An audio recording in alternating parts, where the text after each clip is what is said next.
به نام خداوند بزرگ. سلام به همه دوستان. داستان امروز حمال و رمال. در زمان قدیم مرد بینوایی بود که در بازار شهر اصفهان باربر بود. از صبح تا شب بارهای سنگین را به پشت می کشید و از دکانی به دکان دیگر و از انباری به انبار دیگر می برد و با زحمت بسیار لقمه در می آورد و با این زندگی سخت می ساخت و شکرگزار بود که به زور بازوی خود نان می خورد و دست احتیاج نزد کسی دراز نمی کند. و اما بشنوید از زن جوان و باهوش این مرد زحمتکش که 2 هفته یک بار بقچه اش رو می بست و به حمام بزرگی می رفت که نزدیک بازار بود.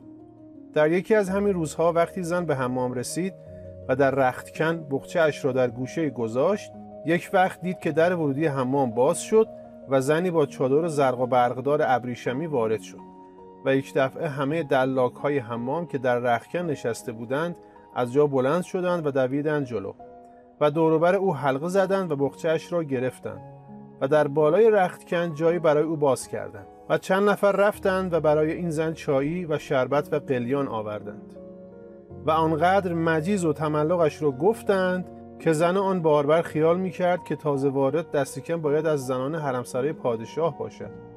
اما وقتی یکی از کیسه‌کش‌های حمام را به کناری کشید و از او پرسید که این خانم کیست و از کجا آمده، زن کیسه‌کش گفت چطور این خانم را نمی‌شناسی؟ او زن رمالباشی پادشاه است. بله، رمال پادشاه. زن آن باربر دیگر چیزی نگفت و بعد از حمام کردن به خانه برگشت و در گوشه مفلوک و غمزده نشست و از جایش تکان نخورد تا شوهرش به خانه آمد. باربر که خسته و کوفته بود وقتی زنش را در این حال دید بهتش زد و از او پرسید چه خبر شده؟ خانه‌ات آتش گرفته یا کشتی‌هایت غرق شده؟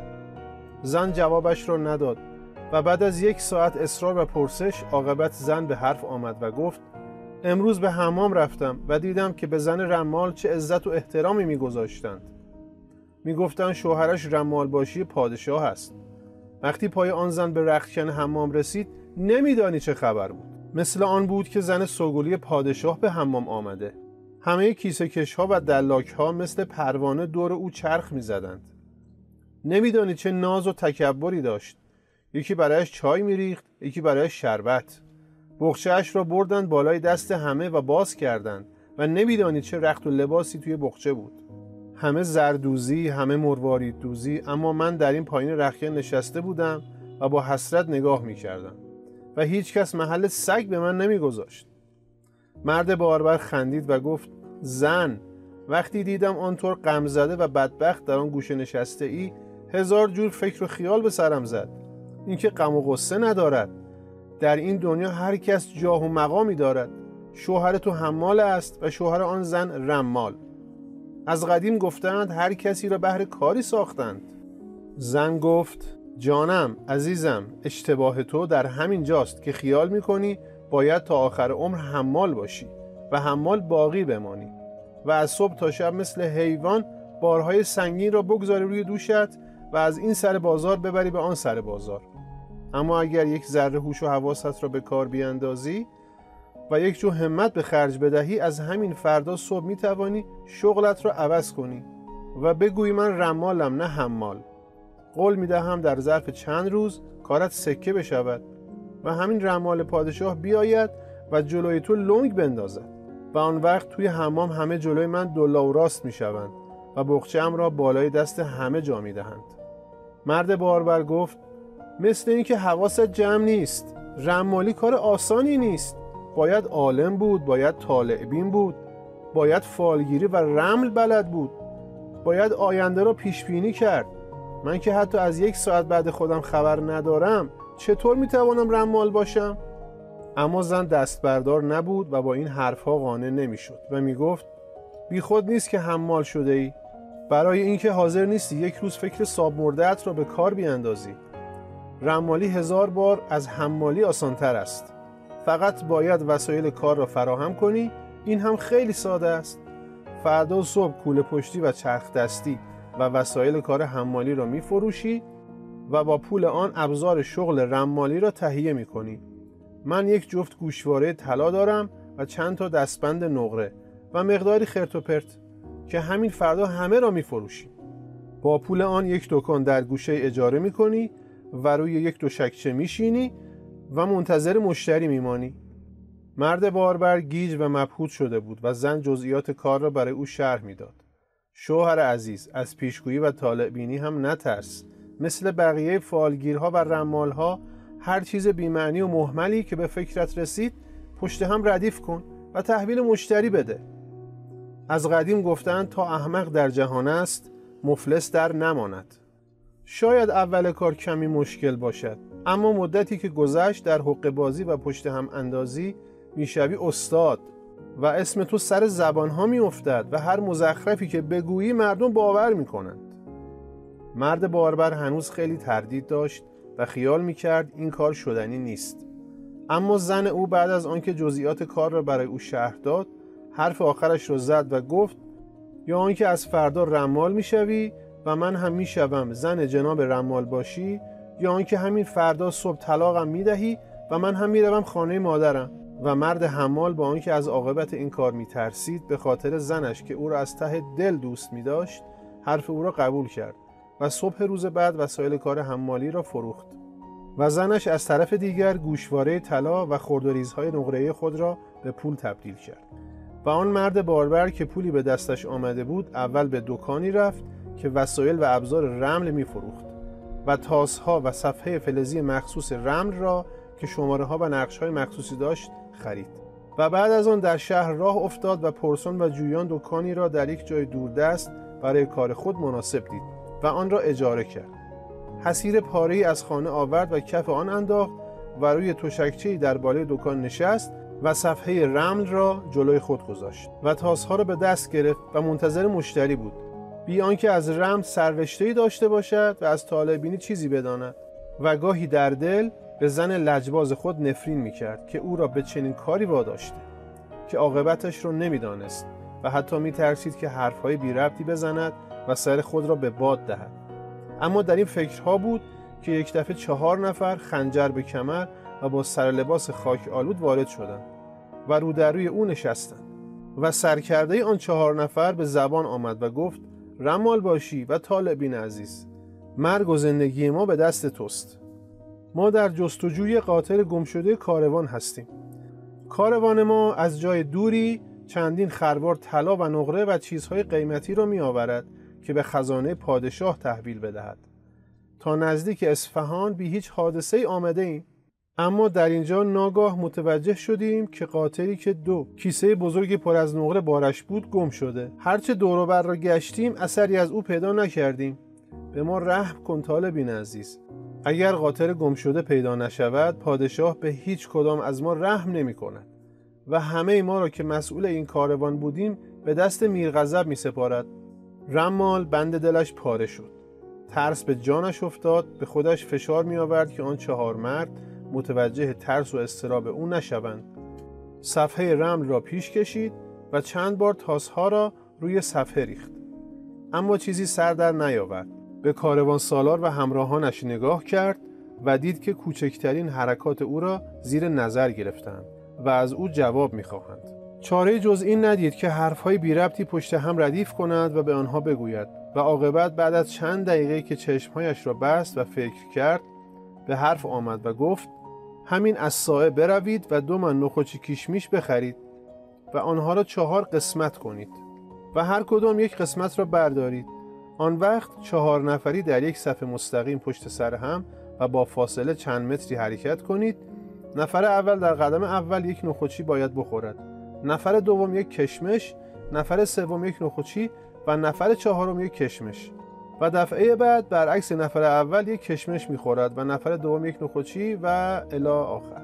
و به همین ترتیب در هر 4 قدم ترتیب نخوچی و کشمش خوردن را عوض کنید و مستقیم جلو بروید و به جلو نگاه کنید. همین که نخوچی کشمش ها تمام شد به قاطر گم شده میرسید. کاروان سالار با خوشحالی 2 سکه طلا جلوی او گذاشت و قول داد که اگر قاطر گم شده را پیدا کند 8 سکه طلای دیگر هم خواهد داد. و هر 4 نفر از دکان بیرون دویدند و 2 من نخوچی کشمش خریدند و به دستور رمال عمل کردند و در یک صف مستقیم پشت سر هم ایستادند و راه افتادند. و نخوچ کشمش ها را به ترتیبی که رمال گفته بود خوردند و رفتند تا اینکه نخوچ کشمش ها تمام شد و جلوی خودشان را نگاه کردند و قاطر گم شده را یافتند. قاطر در میان ویرانه‌ای مشغول علف خوردن بود. جلو دویدند و دیدند که بارش دست نخورده و سالم مانده. خرم و خوشحال قاطر گم شده را به کاروان رساندند و خودشان به دکان رمال رفتند که روی تشکچه‌اش نشسته بود و در این فکر بود که اگر مزخرفاتی را که به هم بافته و تحویل آن 4 نفر داده به نتیجه رسیده یا نه، و اگر اشتباه کرده باشد چه رسوایی بزرگی به بار خواهد آمد و از کجا معلوم که یکی از آن 4 نفر از جا در نرود و سر او را گوش تا گوش با خنجر تیزش از تن جدا نکند. اما یک وقت به خود آمد و کاروان سالار و همراهانش را دید که خرم و خوشحال جلوی او ایستاده بودند. هر 4 نفر چنان با عزت و احترام به او نگاه می کردند که کم مانده بود که دست و پای او را ببوسند. کاروان سالار 8 سکه طلا روی تشکچه او گذاشت و گفت: تو جان همه ما را نجات دادی. ما به دستورالعمل تو عمل کردیم و به محض آنکه نخوچ کشمش ها تمام شد قاطر گم شده را در یک ویرانه پیدا کردیم. بعد از رفتن کاروان سالار و همراهانش، رمال در دکان را بست و به خانه رفت و داستان را از اول تا آخر برای زنش تعریف کرد. زن که از خوشحالی سر از پا نمی‌شناخت گفت: دیدی شوهر عزیزم، دیدی که رمالی 1000 بار از حمالی آسان‌تر است؟ وانگهی تو در یک روز 10 سکه طلا به دست آورده ای. این پول با 20 سال حمالی هم گیرد نمی آمد. تازه این اول کار است. من مطمئنم که کاروان سالار و همراهانش این داستان را در همه جا و به خصوص برای درباریان و بزرگان تعریف می کنند و داستان تو 1000 جور شاخ و برگ پیدا می کند و به گوش همه می رسد و از این به بعد هر کس هر جور گرفتاری برایش پیش بیاید نزد تو می آید. اما شوهر او هنوز با ترس و لرز از کار و حرفه‌اش حرف می زد و می گفت: زن، این دفعه شانس آوردم و مهمل بافی های من به نتیجه رسید. معلوم نیست که فردا چه می شود. شاید یک نفر بیاید و چیزی از من بخواهد و من حرفهای احمقانه‌ای بزنم و کار او از آنچه هست بدتر شود. آن وقت می دانی که چه بلایی سر من می آید؟ زن گفت: نترس، با دلگرمی و اطمینان کارت را بکن. از 100 تا حرف مفت که بزنی، اگر فقط یکی درست از آب در بیاید برای 7 پشت ما بس است. وانگهی بعد از مدتی که کارت گرفت و اسم و رسمی پیدا کردی، هر جور مزخرفی بگویی شنونده خودش حرفای تو را جوری تعبیر و تفسیر می کند که تو همیشه توی بازی برنده می شوی. حرفهای زن جوان و باهوش در دل شوهرش نشست و صبح فردا زودتر از روز پیش به دکان رفت و روی تشکچه نشست و صفحه رمل را گذاشت جلوی خودش و تاس‌ها را به دست گرفت و منتظر ماند. اما هنوز ساعتی نگذشته بود که یک وقت متوجه شد 2 نفر با لباسهای زربافت وارد دکان او شدند که در همان نظر اول آنها را شناخت. نفر اول حکمران اصفهان بود و نفر دوم داروغه شهر. چنان ترسیده بود که دلش می‌خواست زمین یکباره دهن باز کند و او را ببلعد. در ته دل 1000 بار زنش را نفرین کرد و با خود می‌گفت که قطعاً این 2 نفر آمده اند که او را بازداشت کنند و ببرند که چرا بی‌جواز و بی‌صلاحیت رمالی می‌کند. اما این فکر زود از سرش بیرون رفت، چون پیش خود حساب می‌کرد که اگر اینطور بود 1-2 نفر از گزمه ها می‌آمدند و او را به زندان می‌بردند. در این جور کارهای پیش پا افتاده شخصیت‌های بزرگی مثل حکمران و داروغه دخالت نمی‌کنند و در شأن آنها نیست که بیایند و رمال بی‌نوا و مفلوکی را بازداشت کنند. پس چاره را در آن دید که ساکت و آرام بماند تا حکمران و داروغه حرفشان را بزنند. حکمران و داروغه روی سکویی در گوشه دکان نشستند و اول حکمران به حرف آمد و گفت: حتما تعجب می‌کنی که ما را در اینجا می‌بینی. دیروز کاروان سالار و همراهانش آمدند و برای ما گفتند که به کمک تو قاطر گم شده را پیدا کرده اند. آن وقت ما متوجه شدیم که رمال بزرگی در شهر ماست که در یک گوشه پرت دکانی به این کوچکی دارد و حالا آمده ایم که از تو کمک بگیریم. داستان از این قرار است که 1 ماه پیش دزدان نابکار نقب زدند و همه موجودی خزانه شاهی را دزدیدند و بردند و ما در این 1 ماه هرچه گشتیم و دور و بر شهر را زیر نظر گرفتیم، نه از دزدان اثری پیدا کردیم نه از آن گنج گرانبهایی که دزدیده و برده بودند. پادشاه به ما 40 روز وقت داده که آن ثروت بی حساب را از دزدان بگیریم و به خزانه تحویل دهیم و فقط 10 روز دیگر فرصت داریم. اگر در این 10 روز دستمون به جای بند نشود و سر نخی پیدا نکنیم، احتمال دارد که پادشاه ما را به دست میرغضب بدهد. حکمران در اینجا نفسی تازه کرد و 50 سکه طلا درآورد و به رمال داد و گفت این پیش پرداخت ماست. اگر موجودی خزانه شاهی را پیدا کنی و به ما نشان بدهی، هرچه بخواهی خواهیم داد و حتی ترتیبی میدهیم که جای رمال باشی مخصوص پادشاه را بگیری.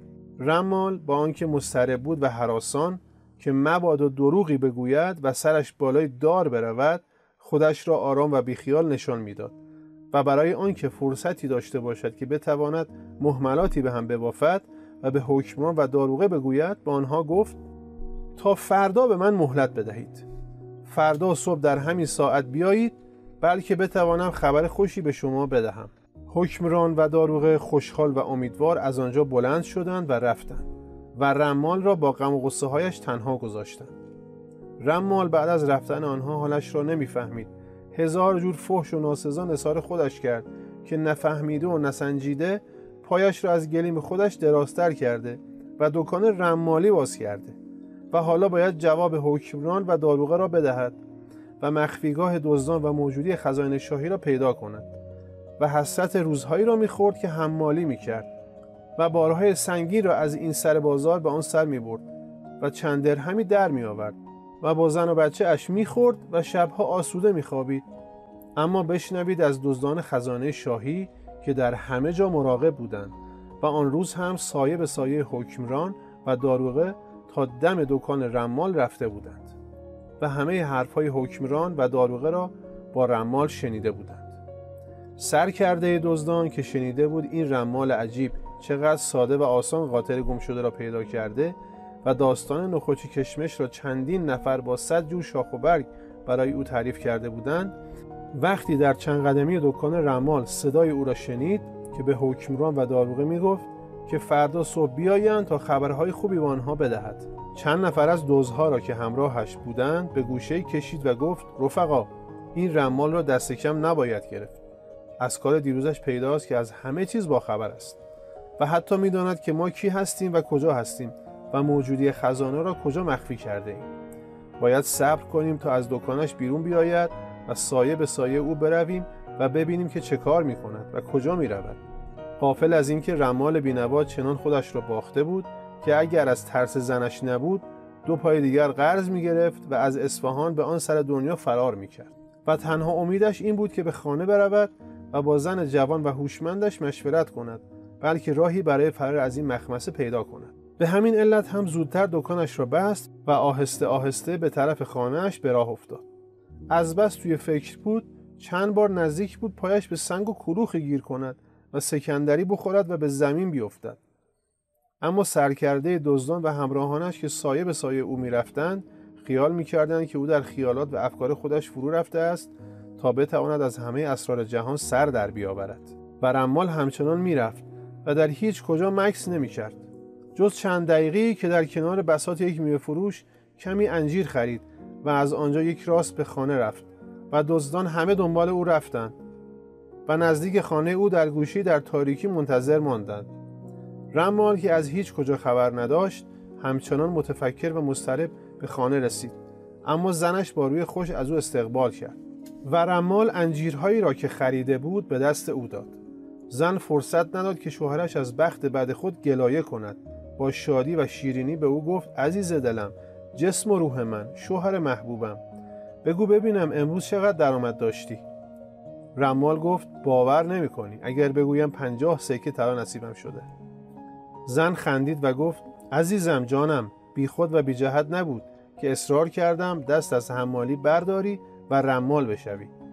رمال ماجرای آن روز را برای زنش حکایت کرد و با غم و غصه گفت نمیدانم فردا به حکمران و داروغه چه بگویم. اگر حرف بی ربطی بزنم و بو ببرند که تا چند روز پیش حمالی کرده ام و از رمالی سررشته ندارم، معلوم نیست چه بلایی به سرم بیاید. زن او را دلداری داد، اما او ترسیده بود و به هیچ ترتیب آرام نمی گرفت و مرتبا با صدای بلند میگفت خدایا، خداوندا، چه گناهی مرتکب شدم که در این دام افتادم. خدایا، این بنده بدبخت تو با پای خودش به دام افتاد. و در همین وقت دزدها که از انتظار در تاریکی خسته شده بودند به راهنمایی سرکرده خود از دیوار بالا رفتند تا روی بام بروند. و سرکرده دزدان که زودتر از همه به بام رسیده بود صدای رمال را شنید که میگفت این بنده بدبخت تو با پای خودش به دام افتاد. و به خیال آنکه رمال درباره او حرف میزند مات و مبهوت شد و با خود گفت این مرد سالار و سرور همه جادوگران دنیاست. از توی اتاقش همه جا را می‌بیند و می‌داند که ما از روی دیوار به بام آمده ایم.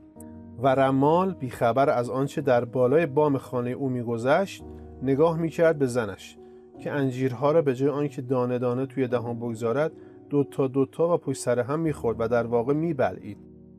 و رمال که می‌ترسید انجیرها توی گلویش گیر کند و بلایی سر او بیاید فریاد زد آهای، اینطور نه، یکی یکی. و سرکرده دزدها بهتش زده بود، چون در همین موقع دزدها می‌خواستند دوتا از دیوار بالا بیایند و او با اشاره به آنها فهمانده بود که یکی یکی و بی سر و صدا از دیوار بالا بیایند.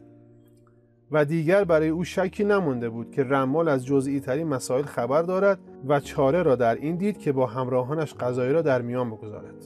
دزدها وقتی داستان را شنیدند یکه خوردند و به سرکرده خود گفتند که راه و چاره‌ای پیدا کند.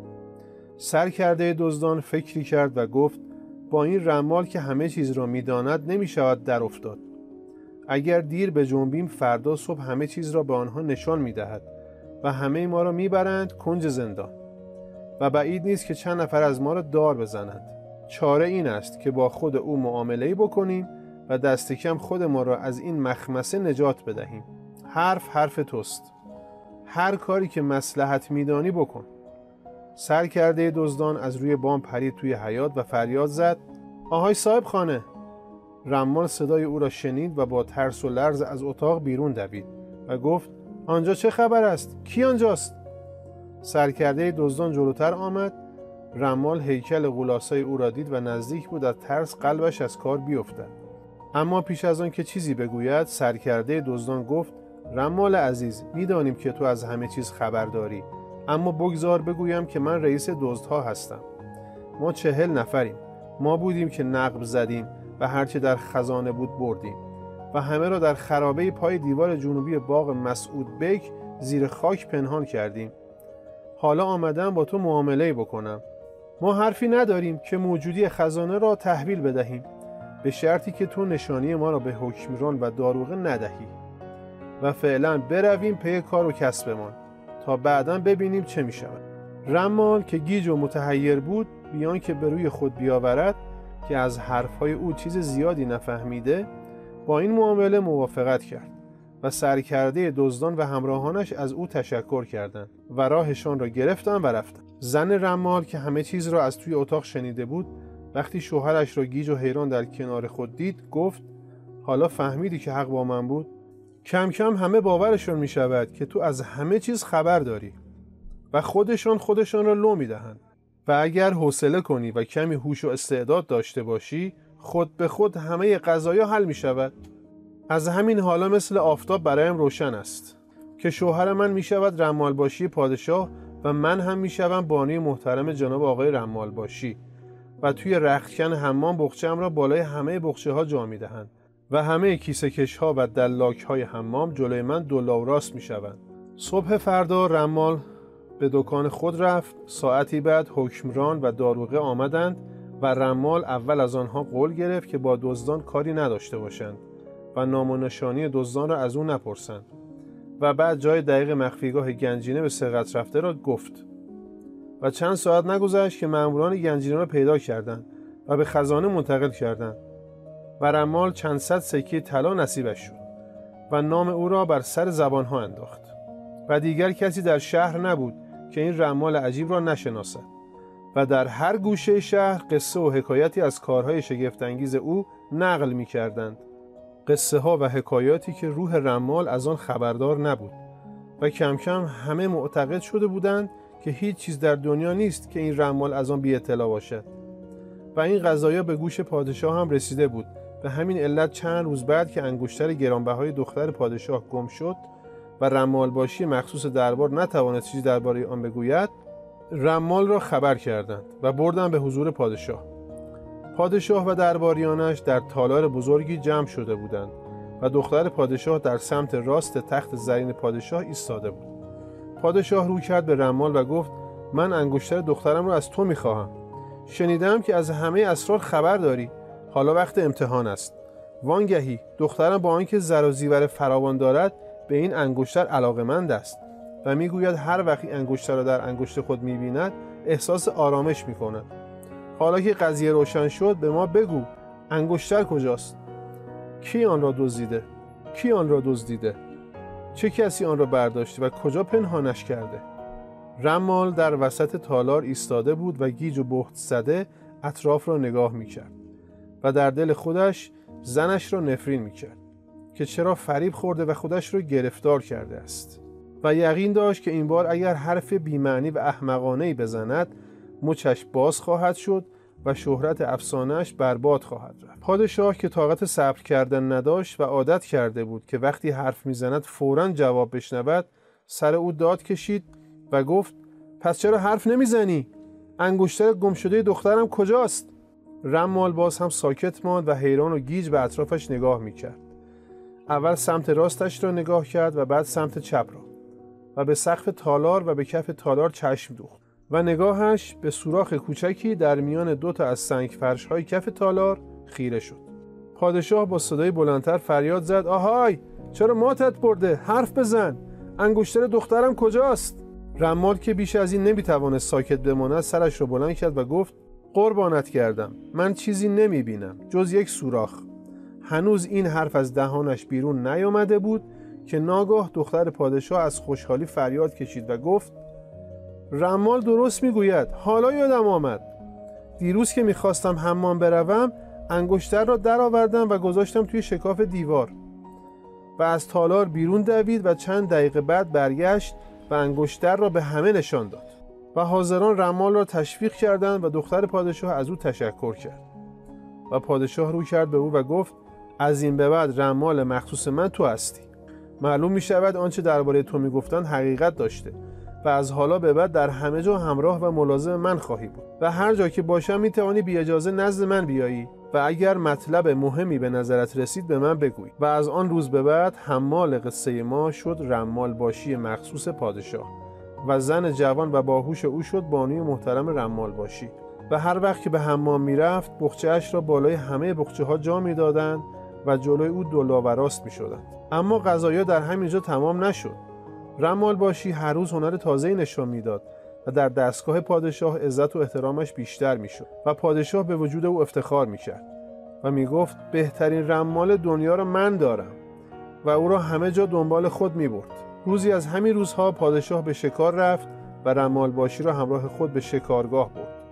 از قضا وقتی پادشاه سوار بر اسب سفیدش میتاخت، ملخی پرواز کنان آمد و روی زین اسب او نشست. پادشاه دوبار سعی کرد او را بگیرد، اما ملخ از دست او فرار کرد و دوباره روی زین اسب می نشست. در همین موقع پادشاه و همراهانش رسیدند به یک گله آهو که زیاد با آنها فاصله نداشتند، اما پادشاه آنقدر با ملخ مشغول شده بود که هیچ توجهی به آن گله آهو نکرد و تمام هوش و حواسش متوجه ملخ بود که برای بار دوم فرار کرده و دوباره آمده روی زین اسبش نشسته.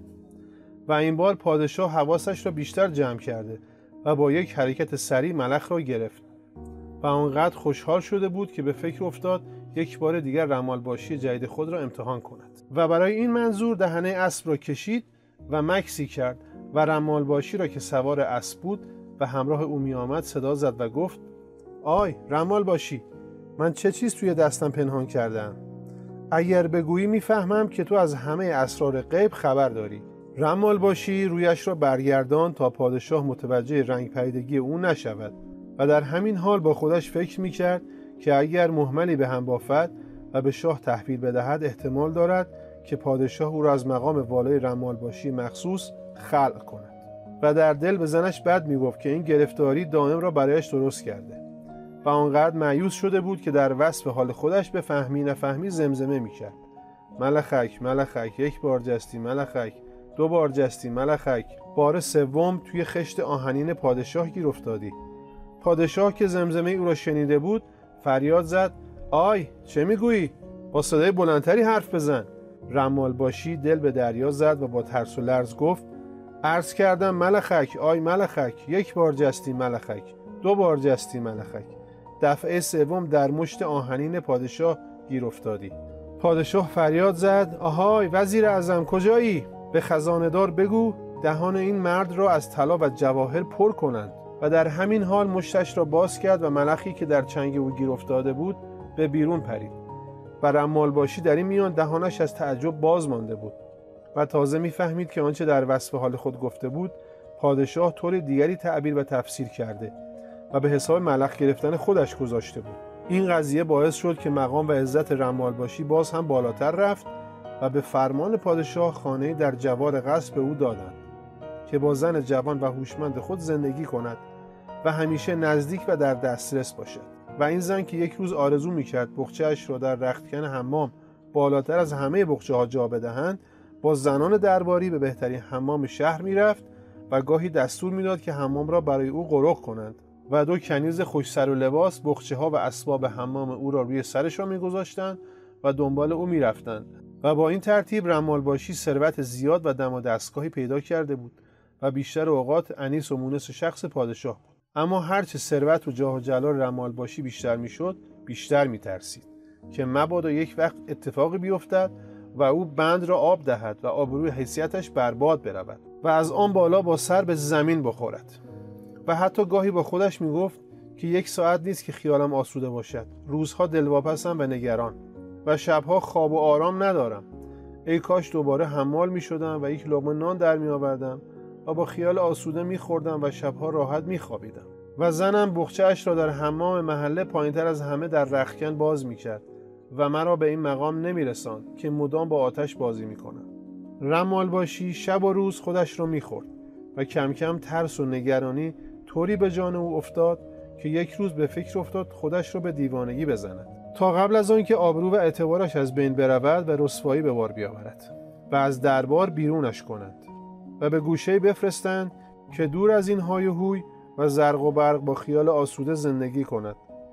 و آن روز برای آن که پادشاه و درباریان دیوانگیش را باور کنند لباسش را پاره کرد و موهایش را چنگ زد و پریشان کرد و با این وضع عجیب تالار بزرگ قصر پادشاه دوید.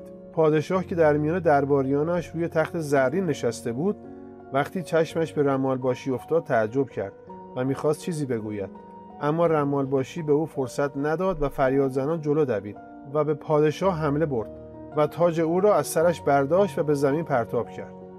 همه درباریان با وحشت جلو دویدند و پادشاه شمشیرش را از غلاف کشید. اما ناگهان چشم پادشاه و درباریان او به یک افعی افتاد که از زیر تاج بیرون خزید و پادشاه ناراحتی و خشم خود را فراموش کرد و از تخت پایین آمد و دست رمال باشی را گرفت و گفت: تو جان مرا نجات دادی. اگر 1 دقیقه دیرتر رسیده بودی کار من تمام بود. اما پادشاه به درباریان گفت: وقتی رمال باشی با آن حال پریشان و موهای آشفته وارد شد من حس کردم که او چیزی را پیش بینی کرده و با این سرعت آمده که به من خبری بدهد. این ماجرا باعث شد که باز هم مقام رمال باشی بالاتر برود و بیشتر به پادشاه نزدیک شود و حتی پادشاه به رئیس تشریفاتش دستور داد که عالی‌ترین نشان مملکتی را به رمال باشی بدهد.